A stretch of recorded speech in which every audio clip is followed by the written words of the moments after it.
Para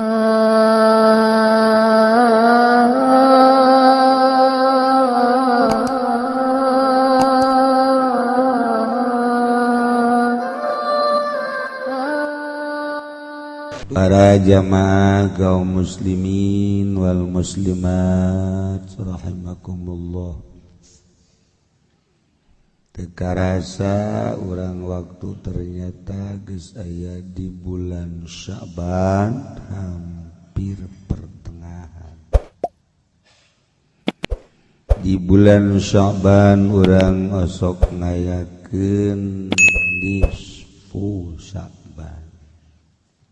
Saparo bulan Sya'ban pertengahan. Kangjeng Nabi dibere resep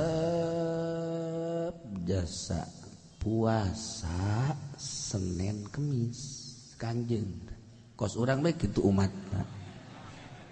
Alhamdulillah ngabohong saeutik.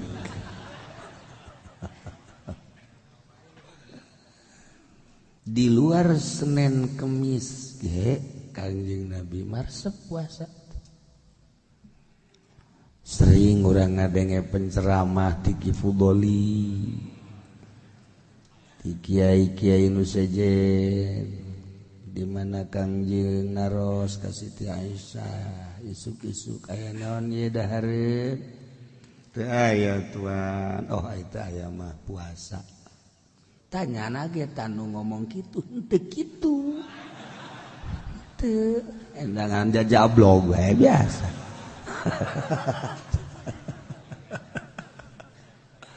Aduh, kan dongeng doang dongeng, atuh dongeng aja.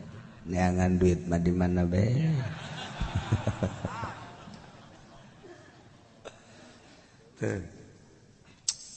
Kangjeng eta luar biasa. Naroskeun aya naon dinten ieu teu aya puasa. Urang mun jadi salaki kitu tah sikap urang ka pamajikan moal aya nu ribut. Moal aman ujian. Neng, aya naon di dapur? Jatena naon Kak? Puasa Kakak mah. Atuh neng ge puasa. Mantap. Masyaallah, murigak bulu ngadengena. Murigak bulu ngadengena. Mun aya mah Kangjeng Nabi. Neng aya naon Aisyah? Bae aya naon? Aya korma sabaraha? Aya 2 urang nyarap siring hiji. Ya Allah. Mun aya hiji siring sabelah. Masya Allah. Nah. Urang mah lain kan. Neng bae aya naon dahar? Kos nu mere balanja bae. Haju bae teh jege galedeg dah. Datang nanyakeun mere. Urang pan ngajawab salah teu ngajawab salah. Aing nu kamari. Emang kamari mere sabaraha? Pan kamari aing mere duit ka sia 50.000 cak aing ge satauneun.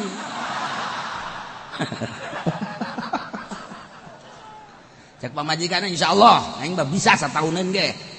Hebat amat sia. Tuh, deuleu tuh. Ngagantung. Naon? Kalender. Satauneun tah. Leg-leg ku sia. Tungtung nama geus moal beres pada eta. Tah. Urang nurutan Kangjeng Nabi bae coba ge. Isuk urang neuleuh ka dapur. Di pantarari isna ti dapur. Nu ngebul-ngebul. Geus teu kudu nanya daripada ribut. Puasa aing lah. Ai siap puasa ge aya anak.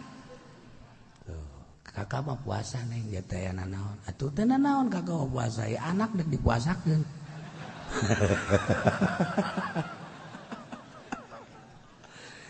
Tadi nurutan Kangjeng Nabi. Kangjeng Nabi mah tuh telung pikiran anak jadi aya anak bagi para ruasa ngeunaheun nya mah.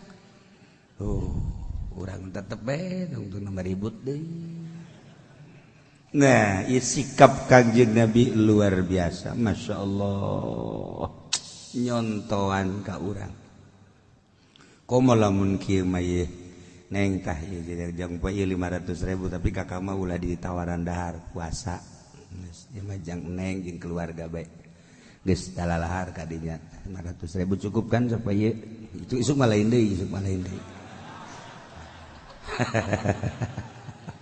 geunaheun belasan kana hate ya Allah bener kakak hebat amat kak ya Allah bere deui 500 bere deui 500 menang saminggu teh kak menang di mana teh duit kongkorong dijual udah ribut ka tungtungna ke suul khotimah nah ya Kangjeng mak resep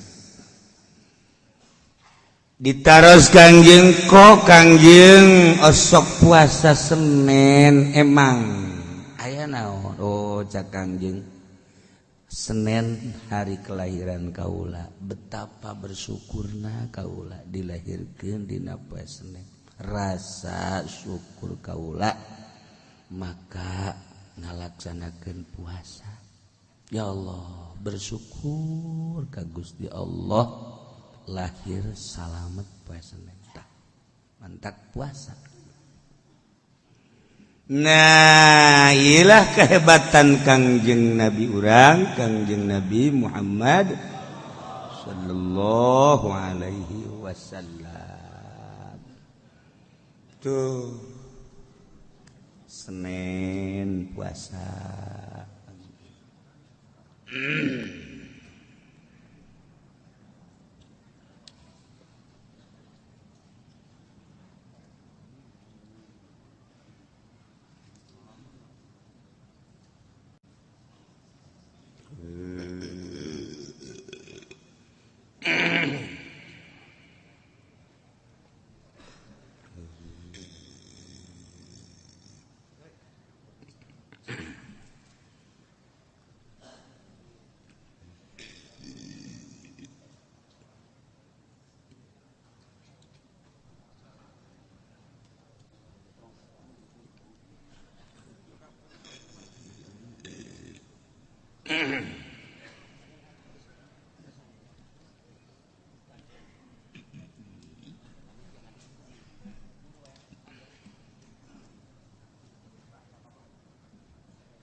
nomor kaduana Kangjeng osok puasa dina poe Kemis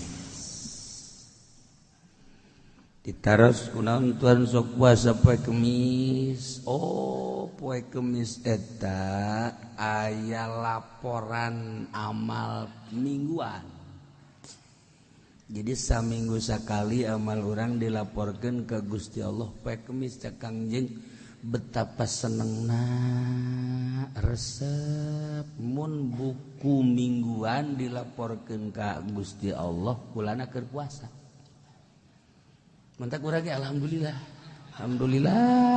masya Allah baik Kemis teh begitu dilaporkeun aya nu keur di mall Allah karim di pabrik kene di kantor Gusti Allah tah Senin Kemis dah kaget aya laporan tahunan ialah dina pertengahan bulan Sya'ban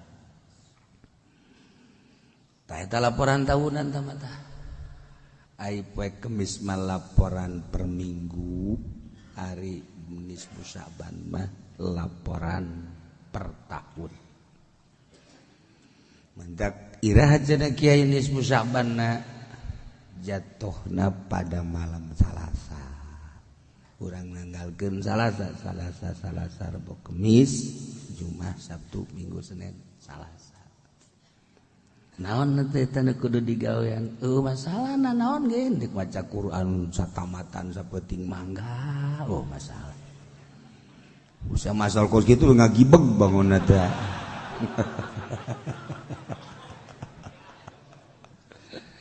Atau ada zikir tuh 100.000 sapeti.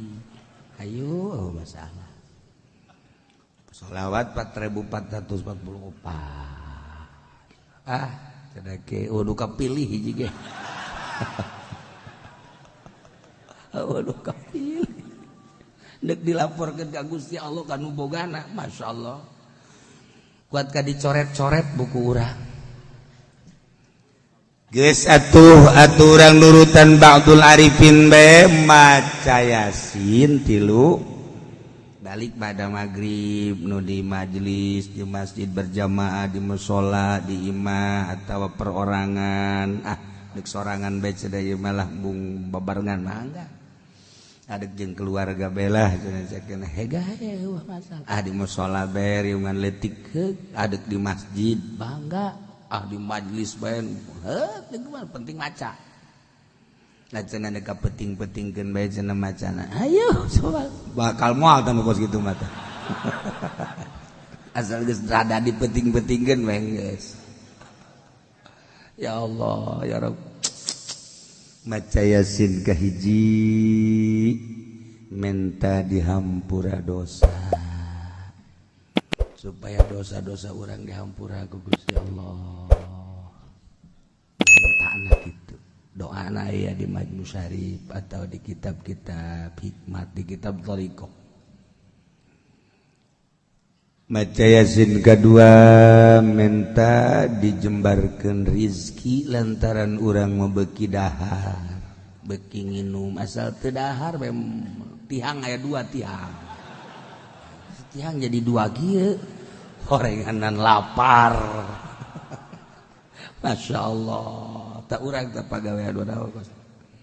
Jadi maca Yasin kedua minta rizki nu jembar jang ibadah ka Gusti Allah subhanahu teu kudu sugih-sugih nu penting cukup bahasa sakitu ge cukup luar biasa ta khairul rizki ma yakfi cek Kangjeng Nabi Masya Allah wa khairul zikri ma khafi Kangjeng Nabi ngabahasakeun khairul zikri ma khafi wa khairul rizqi ma yakfi. Ya Allah. Pang bagus-bagusna zikir nu teu kanyahoan ku batur. Ai Haji Pendi mah pan illallah. Illallah. Orang cau nu kadeuleuna ku jan. Zikir setan. Mani ngeluk-ngeluk gitu. Ai sorangan mah tilok. Tilok cenah sorangan. Gering mun zikir sorangan gering. Aduh bagus mah khairul zikri ma khafi. Teu kajahoan ku batur bangun keur diuk we horeng keur zikir. Kan mantek beusi kapanggih jeung ki fudoli kieu. Nah eta teh keur ngalamun. Hayang ganti mobil. Khairul zikri ma khafi. Galbu keur di mobil, di kereta, di pesawat, lempang di Masya Allah, wanunya hanya Allah. Itulah para aulia-aulia Allah subhanahu. Wa khairul rizki ma yakfi pang bagusna rizki nu cukup.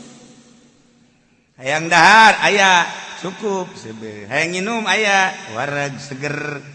Hayang naik kendaraan, alhamdulillah. Hayang sepeda, aya sepeda. Hayang motor, aya. Hayang mobil, Lexus, aya.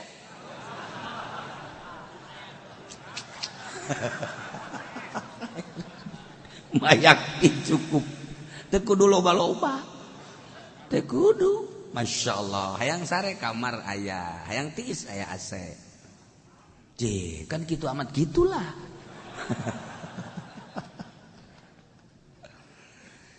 Khairul rizki mayak cukup jang urang jang keluarga aya tamu bisa kasuguhan ku urang cara Kangjeng Nabi Ibrahim alaihis asal anu ka imahna kudu dahar bae percis eta saya sabalikna si eta mah teu meunang dahar Kangjeng Nabi Ibrahim asal malah nyadiakeun pos jang jelema nu lewat supaya ulah kalaparan dahar gratis. Ya Allah. Ongkos lurah dek calon gratis dah. Bupati dek calon gratis. Geus jaradi. Muskilah.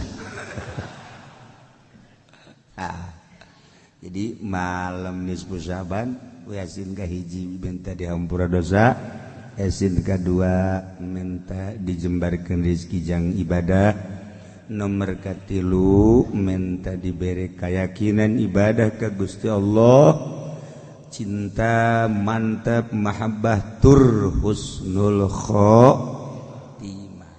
Nah, ke malam Salasa. Ajeuna kula mau malam Salasa ke hitungna deuk malam Rebo. Mangga bae masalah. Diserahkeun ka ente utang hitungna mah geus ente mah jago ngitung. Datang ka hutang ge teh impas-impas. Jago-jago nang ngitung.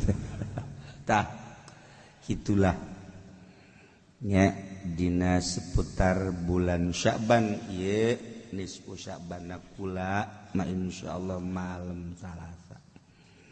Saya nu hitung malam Rebo atuh mangga eta mangga nu penting urang maca Yasin sabada maghrib. Aduh cenah kieu kula mah panjelema baheula teu bisa maca Yasin cenah ieu mah.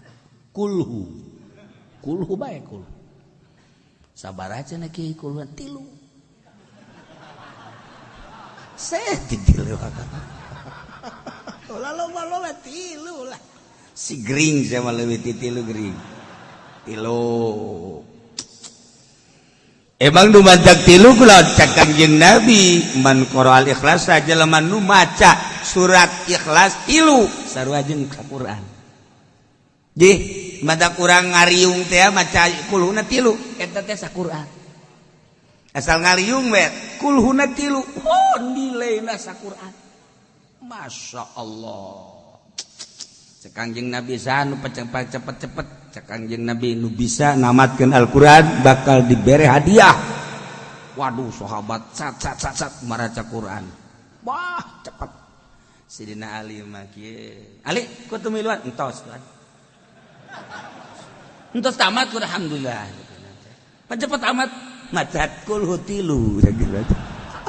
Pan bisa gitu pancak Tuhan jadi sak Tuhan teh cara saja lemah nu maca kulhu 3 sarua jeung Al-Qur'an atuh kula mah beres eta tadi dasar minantu aing jak Kangjeng ada teu gagal Kangjeng boga minantu mantap biasa mantap cek Kangjeng Nabi ana Madinatul ilmi wa aliun babuha ulah gedong ilmu gudang ilmu ali lawangna ka mana bae kapanggih bae teh Gusti Ali mah. Atuh geus langsung hadiah dibikeun langsung ka Sayyidina Ali. Nu sajen kararieu we. Pan cepet amat li 3 kulhu. 3 kulhu sarua jeung Al-Qur'an. Geus batur maca Yasin nya nama kulhu 3 bae geus. Beres ngarokok heula. Tinggal cek nu maca Yasin tolol amat teh budak. Ulah tuh datang ka ngarokok geus ya bener deui. Kita kuki uci aing macana jangan ngarokok. Baca Yasin sepanjang maca kulhuna sepanjang Yasin. Jadi batur maca Yasin ieu mah kulhu bae terus ulah gaca-gaca. Bismillahirrahmanirrahim. Qul huwallahu ahadun illahus samad lam yalid wa lam yulad wa lam yakul lahu kufuwan terus. Ke batur eureun Yasin enak eureun. Ke mulayane nu kadua kitu kene. Katilu kitu kene. Kulhu ge cenah kula maca teu bisa kiai. Teu bisa dia kula maca kulhu. Bismillah. Bismillah ge cenah coba dengekeun Bismillahirrahmanirrahim. Eta bae geus. Geus eta masih mah kitu sakitu ge ka surga geus pokona. Teu bisa da sakitu teh kuat. Teu hese-hese. Ya. Nah, etalah ulah kamikiran puasa. Mikiran ismu baheula malam Salasa tah. Aing jadwal aing ke mana malam Salasa ieu. Nah, beusi boga jadwal ka Yasin di mobil. Oh masalah, maca Yasin di mobil ge gitu. Jadwal naon cenah kieu gilir ke nu ngora. Ieu Ndai walam salah sama luangkeun ba'da magrib ulah ka mana sebab meujeuhna dilaporkeun kitab urang, buku taudan urang. Supaya tahun kamari diasinan, tahun ieu diasinan. Ke malaikat kan neuleuna awal jeung akhir. Buku Haji Pendi mana? Awal Yasin, akhir Yasin. Sorga. Protes gaduh saja. Kok bisa dikasorgakeun? Ieu bagus cenah awal jeung akhir. Tengahna deuleu. Waduh, barang di deuleu tengahna eceng gondok malulu. Wah. Aduh, cek malaikat teu ulah di deuleu tengahna awal jeung akhir eta kitab tangan di deuleu awalna, deuleu akhirna. Oh, bagus ya. Bagus, guys, bagus. Nah, urang sugan kitu bae. Lain Pendi ieu.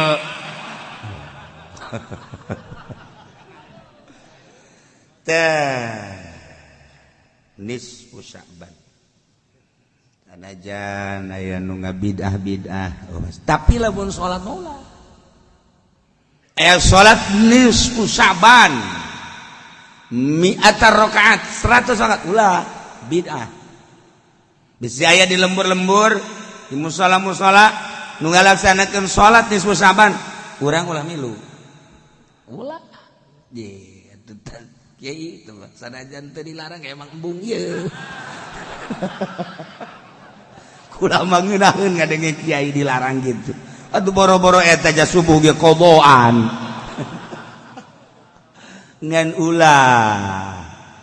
Ulah bae geus mah. Sanajan aya kiai nu salat nisfu Sya'ban khusus sama kuduna. Boga silsilah teu meunang sambarangan. Salat nisfu Sya'ban mah kudu nu belah ditu jelema. Aya khusus lantaran doa ge khusus, lain jang doa sorangan. Geus serahkeun ka ahlina 100 rakaat. Baheula di Bandung di Cilember jajangan Sebudin ngayakeun. Baheula aya deui di Cililin almarhum Kiai teu kudu disebutkeun ngayakeun. Tapi ku kiai-kiai ia disinggung-singgung. Aya ngan atuh geus kitu bae pamake sepuh baheula nu ahli Allah diteruskeun ku nu biasa ningnang. Jadi geus besi aya di urang di perumahan di mana urang mah geus bae teu kudu baca Yasin bae urang geus 3 balik. Cenah kula mah 3 balik bahasa saeutik amat cenah hayang bangsa 15 balik masalah. Awas ya sing bener sia teh awas. Kayak ngomong di hareupeun aing doang sih 15 tungtungna hiji ge henteu. 3 ya Allah ya Rabb. Geus tah jang panenget-nenget ti kuari-kuari Minggu Senin. Tinggal sapoe berarti. Ya sapoe malam Salasa. Nu nanya kiai aing ngaji sabaraha balik deui siap bae hilang ngaji bae lu sok nanyakeun sabaraha kali deui ngaji ge karak 2 kali sia nanyakeun ke pre. Ya Allah ya haju nanyakeun pre bae. Ieu hiji pasal rek nerangkeun perang nu dimakruhkeun Allah karim. Caritaan fikih, caritaan syariat. Padahal di negara mana bae tentang peperangan geus aya TNI di negeri urang, ABRI, berbagai angkatan laut, darat, udara. Jadi urang mah teh jahara rebat atuh. Indonesia lamun ngalawan Malaysia sajam Malaysia selesai. Jarago Indonesia. Indonesia ngalawan Australia menang Indonesia perangkeun coba ge habek. Kena parah eta ABRI. Menang orang jeung Australia jago urang mah. Indonesia teh ulah lalaga. Ih. Jeung Amerika ge Amerika hampir tanding. hampir tanding mun henteu itu nu eleh urang.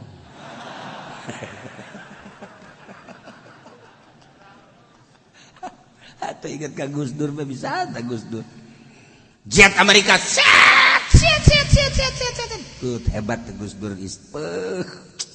Ieu naon gitu gara-gara anekdotna. Pohara eta hebat. Luar biasa. Tembak.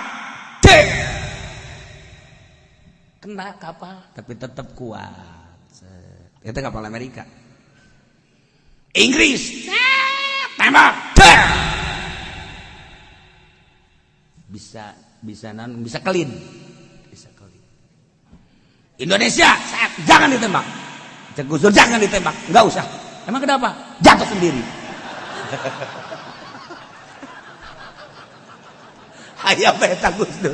Enggak usah ditembak, ntar jatuh sendiri. Aduh. Bisa ada Gus Dur ya Allah. Geus kaharti kurang geus atuh Gus Dur kudu diperangkeun. Cek Gus Dur enggak usah perang dengan Amerika, pada jatuh entar. Ya Allah, Gus Dur teu kudu bake carita naon-naon ku kitu bae geus paham. Ya Allah, luar biasa.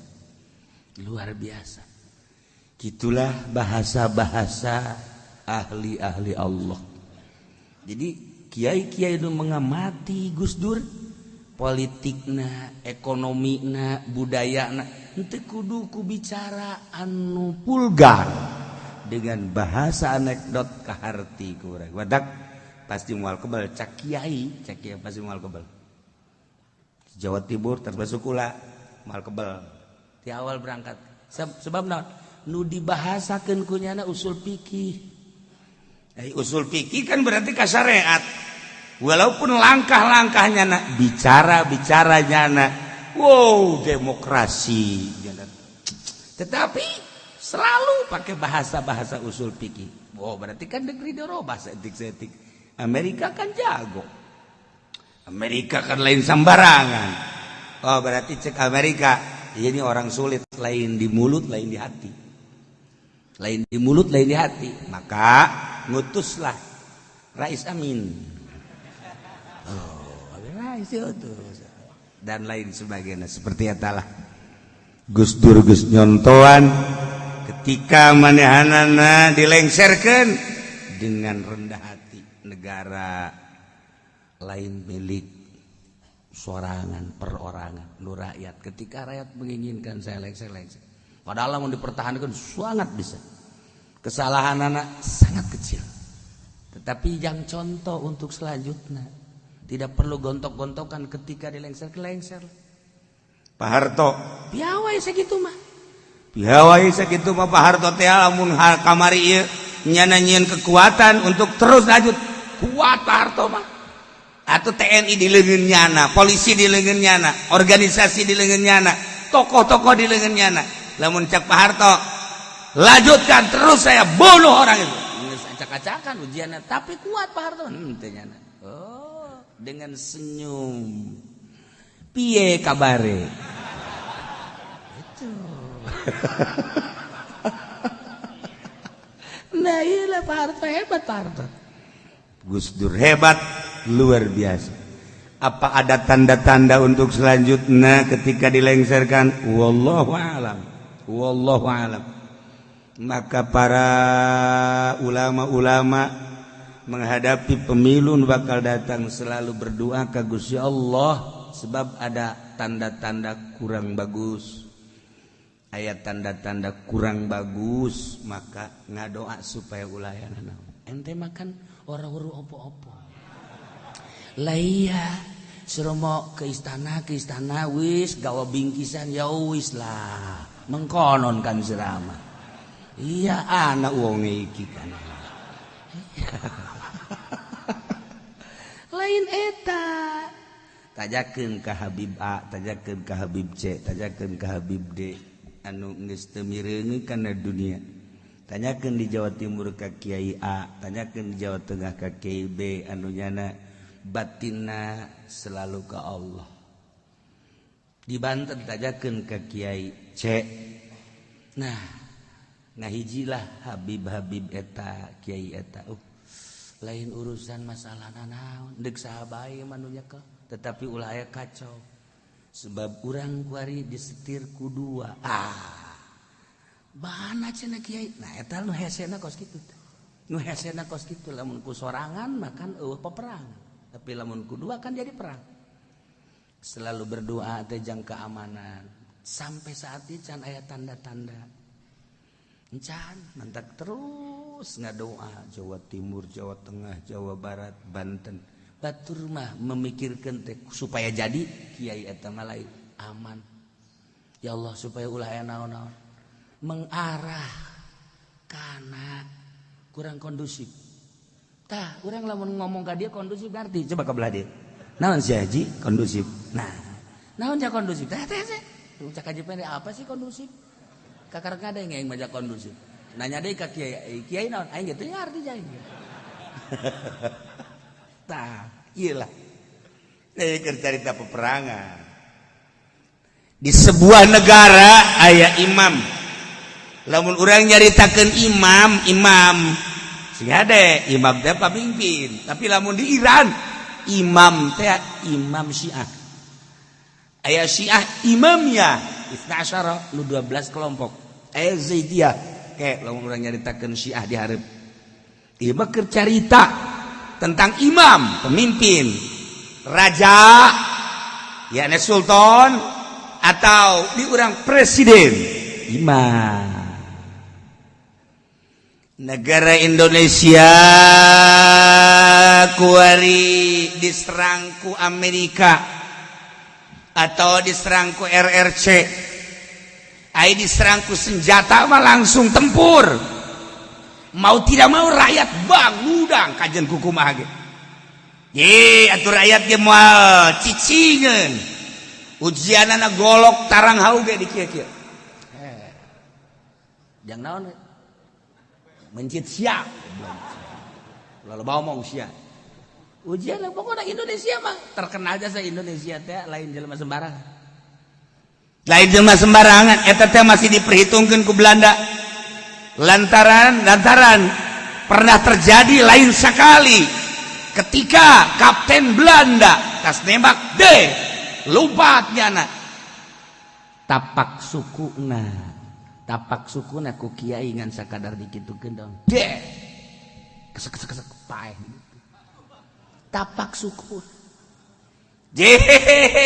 taya Indonesia teh eta teh dibaca di Belanda mistik-mistik seperti eta teh masih kena diperhitungkan di Indonesia sebab naon loba jasa anu lalaki beungeut na jore pamajikanna geulis ieu teu wajar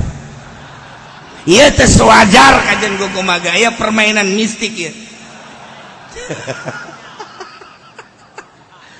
nu kasep kawin kanu gelis biasa nu jore kawin kanu jore luar biasa iya kan jore jasa banget perang teu wajar kos ieu mah kuduna ge aya di pedalaman Sumatera tapi pamajikanna gelis nah pasti kan ieu lumpat ka kiai make inni raaitu ahda asyara ya aya kene kemanjuran deui keur carita sejarah Indonesia. Tapi lamun urang ningali raja sihir atuh baheula nu ngalawan Kangjeng Nabi Musa alaihissalam. Raja sihir diturunkan Israel berarti. Di Israel eta kan deukeut Suriah. Ka Suriah kan deukeut ka dina ka Maroko. Manta kamari ditanya di Maroko si aya sihir. Nanya ka si ieu mah nutupan, nanya ka si ieu mah nutupan. Dua orang Maroko tah nu bareng dina beus nanya ka si ieu mah.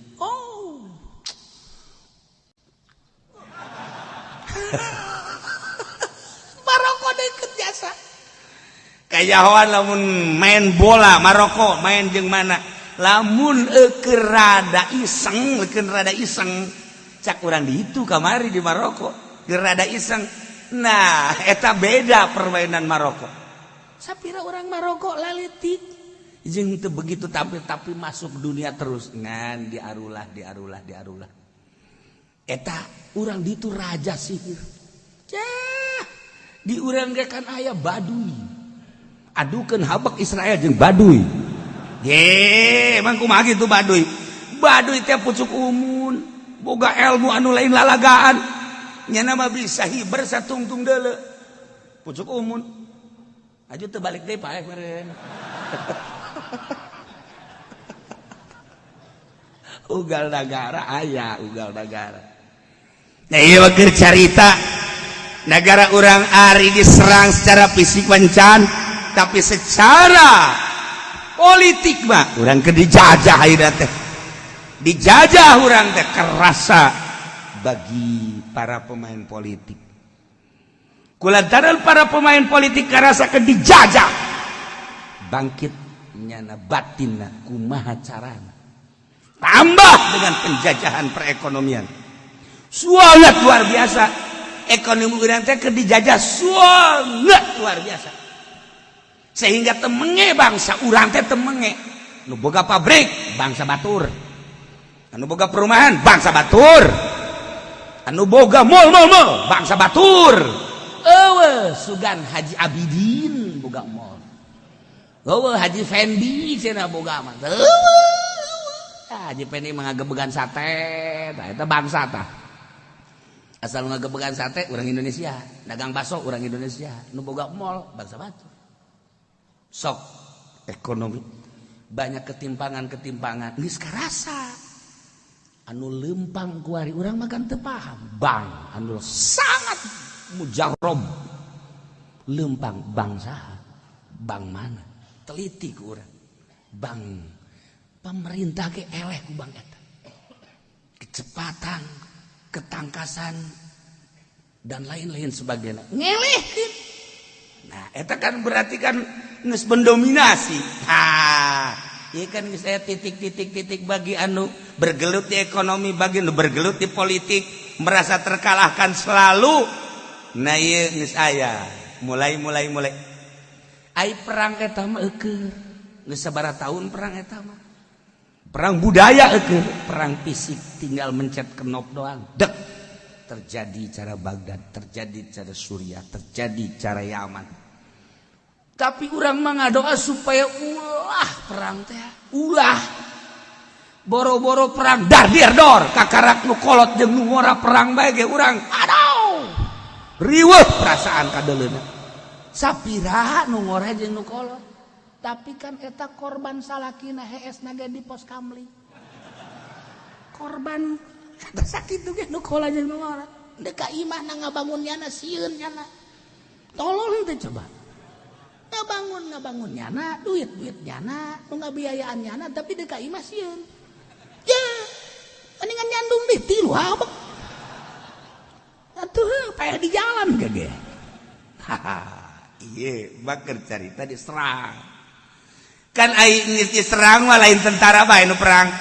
Di Jali Suriah lain tentara bae nu perang. Baghdad lain tentara bae nu perang. Yaman lain tentara bae nu perang. Bahkan anu korban mayoritas sipil. Orok ini awewe. Nu teh nyaana naon? Kos kitulah perang. Kuariwa perang kan sirkuit baheula perang Badar, Hunain, Uhud. Aya tempat baheula mah. Kuari mana tempatna? Kota disebut lagi perang kota cak Gus Dur. Panjang perang kota mah. Nah, iya. Ketika negara orang diserang menurut agama. Misal orang Tangerang. Nah, di Jakarta geus diserang. Di Jakarta.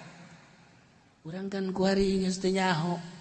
Lamun orang-orang asing di urang teh endeu kumaha kahareupna.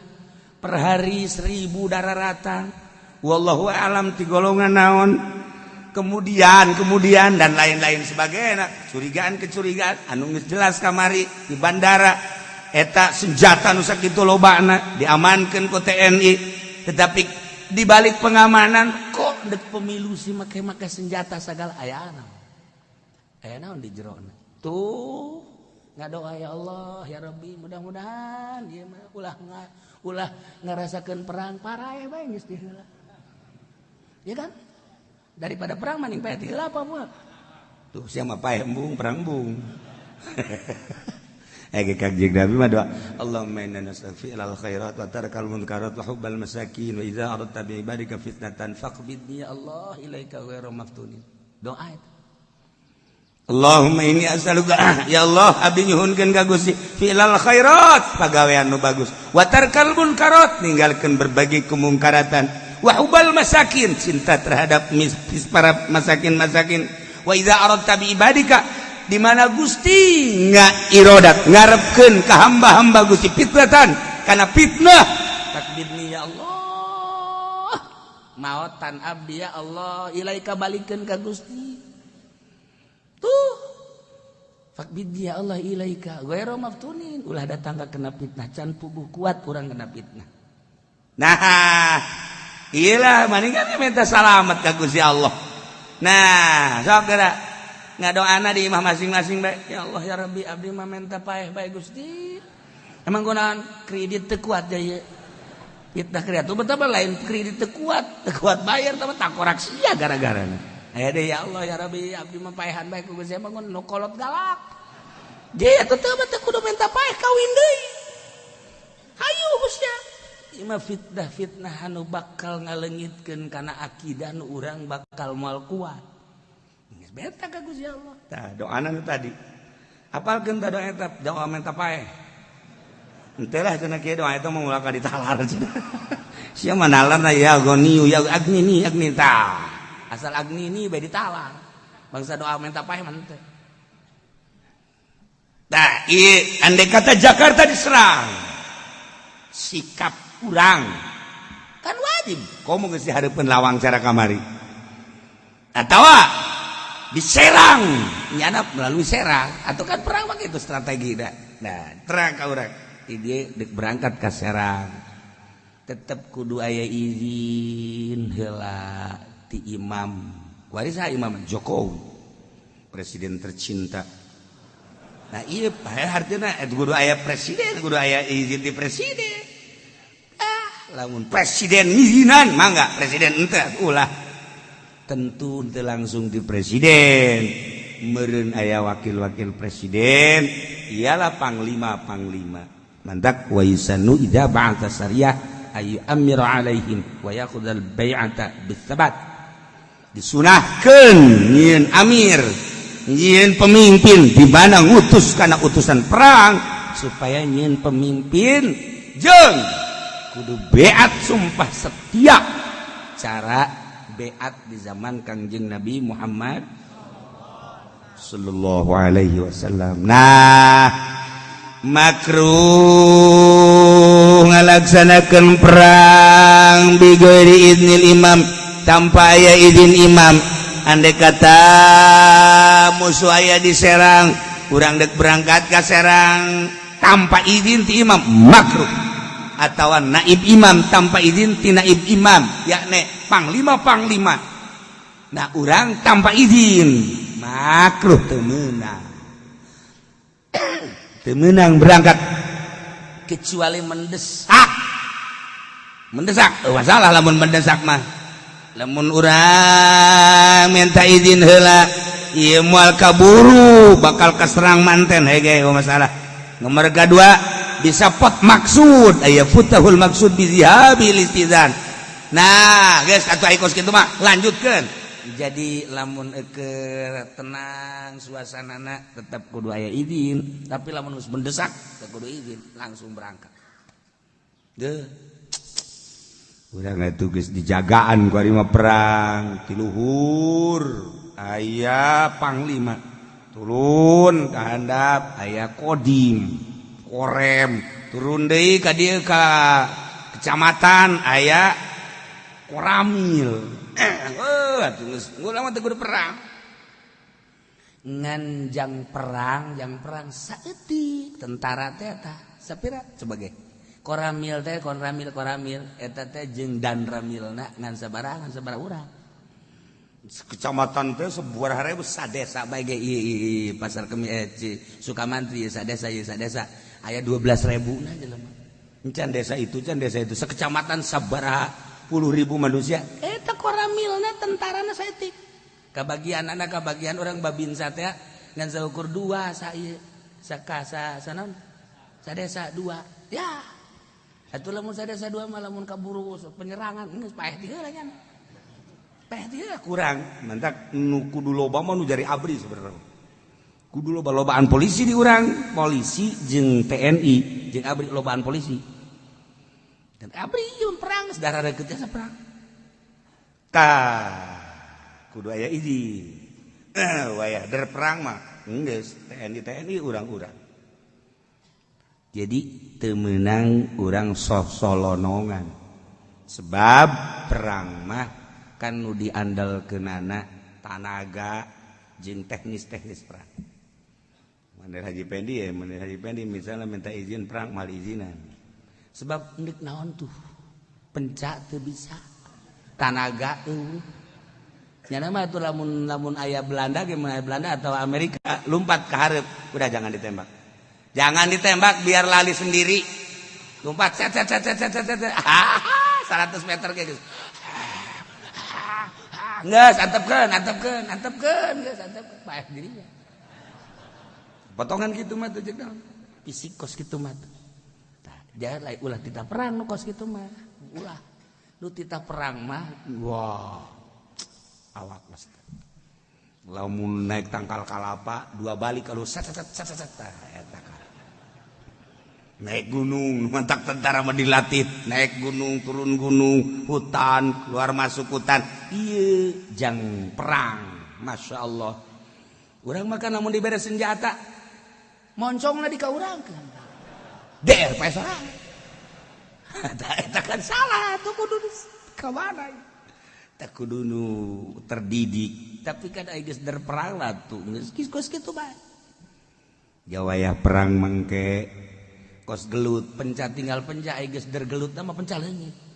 Watu leungit babak-babet nya geus teu nyaho ieu naon garang-garana langkah hiji langkah dua langkah 100 bisa. Geus teu nyaho wayah der gelut mah. Penca eueuh. Keur asrem lalagaan cet golepakeun cet wayah derna tuh ese komo geus dicekek mah nu ka mana lompat sia urang susar sasar kan atuh peler sia hayu sia ngadu pakuat-kuat sia hayo paeh kabehan eta gelut pokos kitu. Tetapi lamun urang nyaritakeun gelut di zaman Belanda perang di zaman Belanda eta kisah maun panpohara masyaallah di dieu ngeli ka santri. Nah, tinggalkan ieu tanu buta, ai kula bapen buta, cak nu buta kumaha ya. Nu buta mah ieu be batu ya. Teu kalau di mana aya Belanda balangkeun. Guys, batu ngareli ka. Ka santri di dieu ngareli ka santri ka itu. Nah, tinggal nu buta cicing be di dinya. Kadang Belanda datang. Langsung nyari balang. Jagung. Batu segede cingin jadi bom. Belanda kaget kok. Ada bom. Diberena tilu kan bisa maun. Diberena bismillahirrahmanirrahim. Jebur deui. Belanda balik kan. Balik ka pos kan itu. Tadi sampai eta batu segede kieu jadi bom. Tapi kan urang eta kamar zaman kamari ieu kuari saha nu bisa kos kitu saha. Tak kuari tah lamun perang.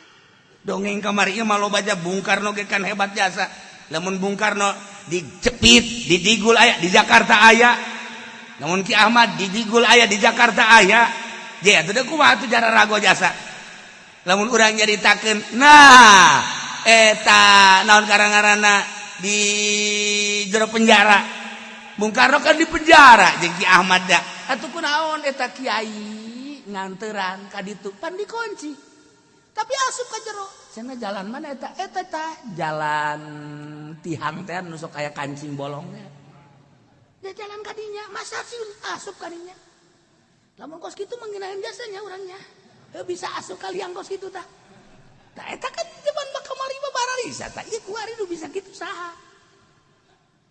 Di buku cenah kiai akhirnya teh aing ge nanya ka sia. Sia balik nanya deui ka aing. Kiaina ge atuh geus tilok paruasa jak kuari. Ore koros kabeh. Ibalah makan kiai puasa, mengaran kiai teh paruasa di Bararasjid, masa kiai di mall, masa kiai status, grup heran nih mah, ya Allah, bisa hiber ku bahagia. Tuh, yukrahu gozun bi ghairi idil imam aw naibi. Wa yusannu disunahkeun nyieun amir idza ba'atsa sariyatan di mana-mana ngutus kana sariyah teh utusan perang anu jumlahna 400 ngaranna 400 ganap ngaranna sariyah. Tak cek Kangjeng Nabi nu mantak di ngaradan sariyah lantaran asri fil lail lempangna ti peuting. Cek Kangjeng Nabi khairul ashab arba'atun wa khairus saraya arba'atu mi'ah wa khairul jaysh arba'atu alaf walan tagliba 12 alfan min killah. Pang bagus-bagus sahabat khairul ashab arba'ah opat Abu Bakar, Umar, Utsman, Ali. Wa khairus saraya arba'u mi'ah. Pang bagus-bagusna sariyah utusan perang 400. Kan aya 50, aya 100, aya pang bagusna 400. Wa khairul jaysh arba'atu alaf. Pang bagusna tentara 4000 sakali diiangkeun 4000. Nah iyalah lamun utusan perang ngaranna sariyah sunah nyieun amir geus teu kudu dibejaan ieu mah geus aya di strategi TNI ieu mah pasti malah mah tiap-tiap kompi sakompina sabaraha aya geus pamimpinan kompi urang mah kan teu nyaho urang mah teu nyaho. Nah ieu geus diatur eta sakompi ieu pamimpinna kompi ieu pamimpinna kompi dipimpinlah oleh seorang panglima. Kos gitulah kemudian wayakudal beat disabat ujung wajib beat sumpah setia tidak akan mundur selangkah pun. Eta nu hese kan sumpah nata model abri model petinju teh kajen teh nya geus ngaleh-leh bae lamun ku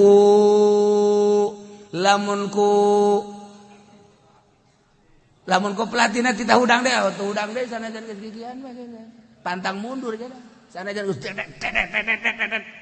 terus ngalawan mah hayang. Tentara ge kos kitu hayang. Wah, luar biasa tah. Jadi yakudal beat sumpah setia siap untuk tempur moal mundur saya tiga cat. Eueuh leungeun ieu dar leungeun kenca, leungeun katuh. Leungeun katuh apa dar cara sahabat. Maka ieu bendera diteunden di dieu. Ieu na disikat habis. Tinggal nyana oset-osedan kita kudu terus ulah mundur tata yaqul beat bisabat sumpah setia ala jihad wa adamil firar sama sekali moal mundur langkah pun maju di mana bae musuh aya leuwih senang dibunuh ku musuh daripada dibunuh sesama mukmin sebab lain deui nilaina dibunuh ku musuh ku kafir jelas syahid. Lamun dibunuh ku mukmin aya unsur-unsur kan di jerona. Wallahu a'lam. Nah, numantak amis urang ngadenge ganjaran perang lantaran syahid. Wala taqul ulah ngaromong marane limay yuqtal fi sabilillah amwat. Jelema nu maut sabilillah paeh ulah dianggap paeh. Jelema da keserian bakat nya mah hayang turun deui ka dunia hayang perang deui. Kuda ada tak ngeunah-ngeunahna di sorga nikmat paeh terbunuh di medan laga ngeunaheun engkena bakal seungit ambreng-ambrengan mantak teu meunang di pandian teu meunang di itu dibersihan saya aya kubur jang naon eta jang nandakeun ke di akhirat aya eta saha hebat amat aya eta saha seungit amat aya eta saha bagus amat jelema nu maut di medan laga perang ngalawan musuh geus dikitu-kitu ge urang mah ngeder bae keter bae heran teu daek wani bae masyaallah kari encan teu daek wani nama encan tapi lamun sekanya nyerian wani kokos urang ku ari lantaran tenang-tenang bae teu pernah dinyerikeun ku awe atuh tiis tapi lamun urang dinyerikeun ku awe je parang sana mulai geus je atuh lalaki karana ge lamun geus nyekel papalangkakan lalaki aing karak dirinya ai tenang-tenang. Nah ialah cerita tentang perang mengenai izin ti imam kudu aya izin. Andai kata izin makruh walahul isyana wallahu a'lam.